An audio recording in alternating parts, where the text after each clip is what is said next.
We'll guide you through how to set up dual monitors on a Windows PC. If you find this useful, then consider subscribing and liking the video. You can go and have these as extensions or duplicates of your main screen. So this can go and speed up your work as you can go and get much more done and you can go and see more. We'll guide you through doing the physical things like plugging it all in and also setting up in Windows settings as well. So to go and get started, make sure you've gone and got both displays ready. Now what we're going to do is head to the back. You need to go and identify the ports that your monitor has. You can go and find this in the manual or just go and look. So we can go and see here, this monitor has got HDMI and then DisplayPort. So we can go and use either of these and you can go and check it for the other monitor as well. This monitor is exactly the same, making it really easy. So in this case, both of these have DisplayPort on HDMI. Now what you need to do is go and look at the back of your computer, as then we can go and determine what cables we can go and use. Here's my computer here. It's important that we go and use the graphics card if you've got one, as that's going to be the most optimized and the set way to go and output from your computer.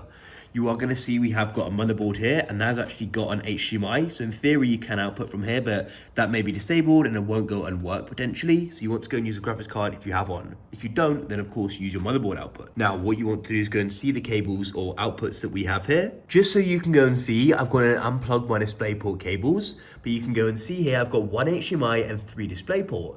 Now these monitors have DisplayPort, so therefore I can just go and use a DisplayPort cable. Now if you'll find that the outputs from your PC don't go and match with the inputs on your monitors, we can go and get an adapter.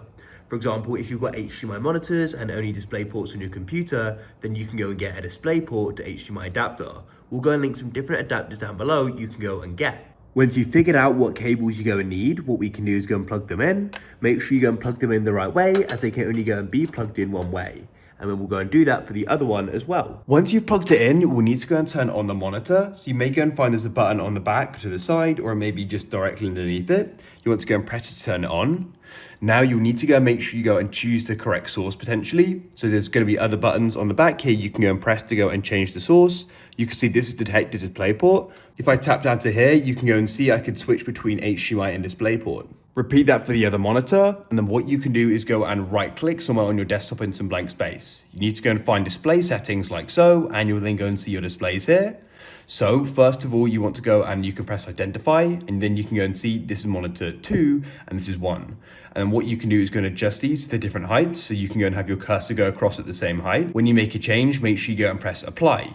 Now what you can do is go and choose how these monitors go and work. This is what extended goes and looks like, but you could always go and have it duplicated or just go and show it on one. You probably want to go and be extended though. Then that's it.